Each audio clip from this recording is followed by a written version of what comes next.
નમસ્કાર, news for કાઠિયાવાડમાં આપનું હાર્દિક સ્વાગત છે. હું છું અમિતા. ગુજરાતના આરોગ્ય ક્ષેત્રમાં એક ઐતિહાસિક સિદ્ધિ તરીકે રાજ્યના પ્રથમ વખત લાંબા અંતરની રોબોટિક ટેલિસર્જરી સફળતાપૂર્વક પૂર્ણ કરી ગુજરાતે પ્રથમ સિદ્ધિ હાંસલ કરી છે. લગભગ 1000 કિલોમીટર દૂર આવેલા નવી દિલ્હી અને અમદાવાદને રિયલ ટાઈમમાં જોડીને આ સર્જરી સંપન્ન કરવામાં આવી છે. 11 ફેબ્રુઆરી 2026ના રોજ અગ્રણી જીઆઈ અને રોબોટિક સર્જન તેમજ કાઇઝન હોસ્પિટલના ડિરેક્ટર ડોક્ટર સંજીવ હરિભક્તિએ નવી દિલ્હીમાં હાજર રહીને અમદાવાદમાં રહેલા દર્દી પર જટિલ રોબોટિક ગેસ્ટ્રોએન્ટેસ્ટિનલ સર્જરી સફળતાપૂર્વક પૂર્ણ કરી છે. આ સર્જરી સુરક્ષિત અને હાઈસ્પીડ ડેડિકેટેડ નેટવર્ક દ્વારા રિયલ ટાઈમ ડેટા ટ્રાન્સમિશન સાથે કરવામાં આવી હતી, જ્યારે હોસ્પિટલમાં હાજર સર્જિકલ અને એનેસ્થેસિયા ટીમે બેડ સાઇડ સહયોગ આપ્યો હતો. સર્જરી સંપૂર્ણ સુરક્ષિત રીતે પૂર્ણ થઈ અને દર્દીને સફળતાપૂર્વક ડિસ્ચાર્જ આપવામાં આવ્યો. બ્યુરો રિપોર્ટ રણજીતસિંહ સિંધવ, અમદાવાદ.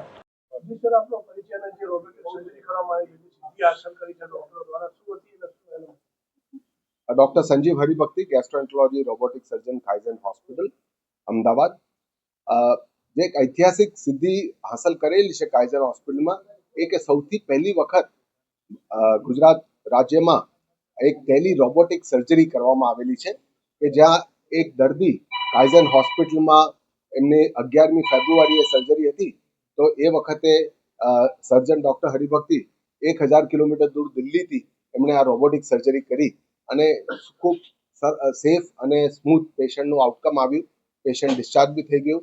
અને આ જે સર્જરીની જે ટેકનોલોજી ડેવલપ થઈ છે, ટેલી સર્જરી કહેવાય, રોબોટિક સર્જરીના માધ્યમથી જે થાય છે, એ ટેકનોલોજી ભારત દેશમાં સૌ પ્રથમવાર ડેવલપ થઈ છે.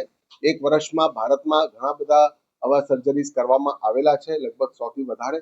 અને એના માટે જવાબદાર છે કે એસએસઆઈ મંત્રા નામનું ભારતમાં ડેવલપ થયેલું મેડ ઇન ઇન્ડિયા રોબોટ, કે જેના દ્વારા આ ટેકનોલોજી પોસિબલ છે કે જ્યાં આપણે એક બે જગ્યાએ જુદી જુદી જગ્યાએ સર્જન હોય ને ક્યાંક પેશન્ટ હોય અને એની આપણે સર્જરી કરી શકીએ. આ ભારત દેશમાં સીડીએસસીઓ દ્વારા પ્રમાણિત કરેલી સર્જરી છે, એપ્રુવડ છે, લીગલી પણ ઇટ ઇઝ એપ્રુવડ. અને અત્યારે આજની તારીખમાં 40 જેટલા સેન્ટર્સ ઇન્ડિયામાં કનેક્ટેડ છે આ જાતની સર્જરી, જેના દ્વારા પેશન્ટને કોઈ ટ્રાવેલ કરવાની જરૂર ના પડે. સેન્ટર ઉપર પણ કોઈ સ્પેશિયાલિસ્ટ સર્જન ક્યાંક બીજે હોય દૂર, અને જો પેશન્ટ ક્યાંક બીજી જગ્યાએ હોય ઇન્ડિયામાં કે તો એ ક્યાંથી પણ એમની સર્જરી થઈ શકે. આ સર્જરીનો એક્સટેન્શન એ બી થઈ શકે કે ફક્ત ભારત દેશમાં નહીં, પણ ભવિષ્યમાં એક દેશથી બીજા દેશની વચ્ચે પણ આવું લિંક ડેવલપ કરી શકાય. સર્જનના ટ્રેનિંગ માટે આ ખૂબ સરસ ટેકનોલોજી છે, કારણ કે આજના સમયમાં આ બધી મિનિમલી ઇન્વેઝિવ સર્જરી, રોબોટિક સર્જરીમાં યંગ સર્જન્સને ટ્રેન કરવાની પણ ખૂબ વિશેષ જરૂરત છે, કે જ્યારે સેફટી પેશન્ટની સૌથી અગત્યની છે, કે જ્યાં નવી ટેકનોલોજી દ્વારા પેશન્ટને કોઈ બી પ્રકારની હાનિ ન પહોંચે અને સરસ રીતે બધી સર્જરી થાય, જેનો ફાયદો આ ટેકનોલોજીનો પેશન્ટને મળી શકે.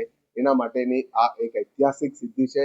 આ એક જસ્ટ શરૂઆત છે ટેલી રોબોટિક સર્જરી ગુજરાતમાં, અને આગળ જતા આ ભારત દેશમાં પણ ઘણી વધારે વિકસિત થશે અને આગળ જતા પૂરા વિશ્વમાં આનું પ્રમાણ ખૂબ વધશે.